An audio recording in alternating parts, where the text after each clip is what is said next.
ეროვნული ბანკის შესახებ კანონთან დაკავშირებით ამ წუთებში საგანგებო ბრიფინგი იწყება პრეზიდენტის ადმინისტრაციაში. ჩვენ პირდაპირ ეთერში გთავაზობთ გიორგი მარგოლაშვილის სპეციალურ განცხადებას.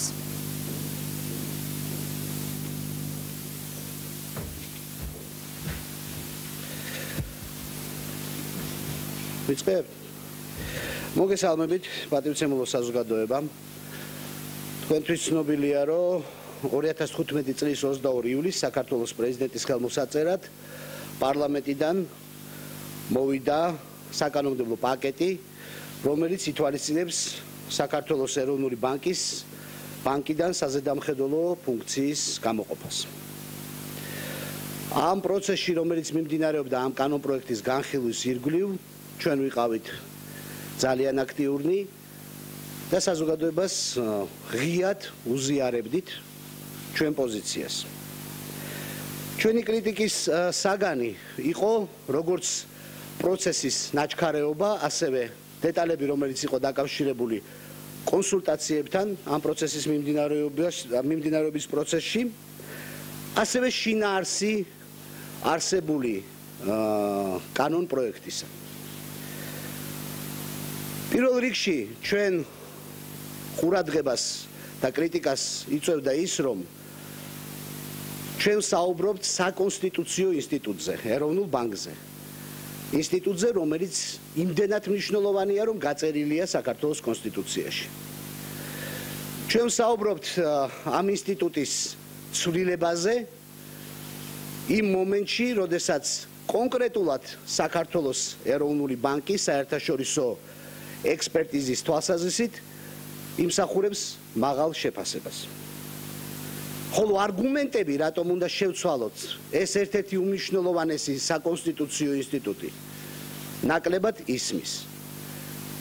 სახელმწიფო ინსტიტუტების მნიშვნელობაზე და მათი გაფრთხილების საჭიროებაზე, მათ როლზე დემოკრატიულ სისტემაში ჩვენ არაერთხელ გაგვიკეთებია აქცენტი და ბუნებრივია ამ პროცესშიც აქტიურად ვაკეთებდით კომენტარს ამ მიმართულებით. ამავდროულად ჩვენ საუბრობდით იმაზე, რომ ნაჩქარევმა გადაწყვეტილებებმა შეიძლება გავლენა მოახდინოს ქვეყნის მაკროეკონომიკურ სტაბილურობაზე და მონეტარული პოლიტიკის ეფექტიან განხორციელებაზე.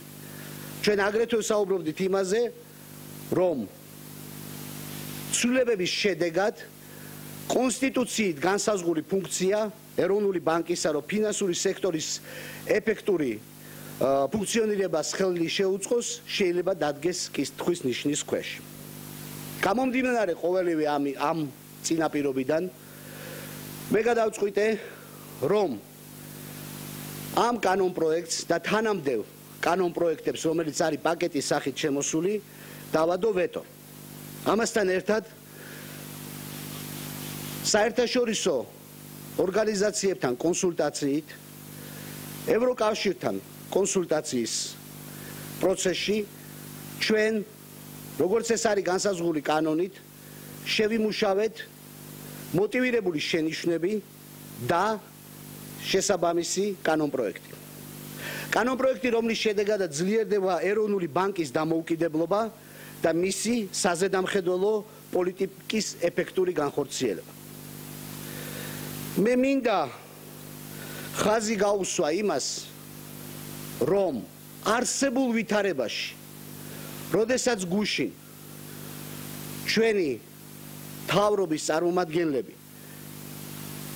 გვესაუბრებიან იმის თაობაზე, რომ კანონი ხელახლა უნდა შეიცვალოს სექტემბერში, სწორედაც რომ საერთაშორისო საფინანსო ინსტიტუტებთან კონსულტაციის გზით ჩვენ მიერ შეთავაზებული კანონპროექტი ამ პროცედურის შედეგად არის გავლილი.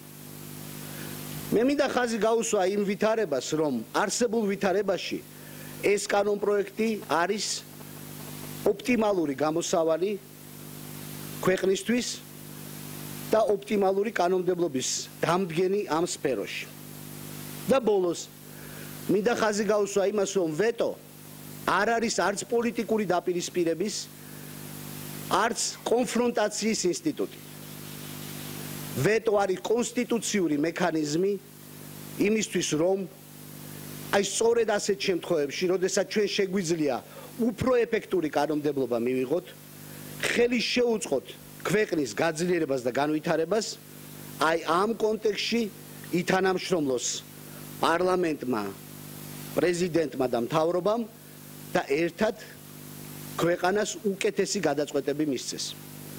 გამომდინარე აქედან, მე მაქვს დიდი იმედი, რომ ჩვენი ხალხის რჩეული დეპუტატები შინაარსობრივად ჩაუღმავდებიან საკითხს და ჩვენ მიერ წარმოდგენილი ვეტოსა და ალტერნატიული კანონპროექტის მიღებით უკეთეს, უფრო სწორ და გაწონასწორებულ კანონმდებლობას მისცემენ ჩვენ ქვეყანას.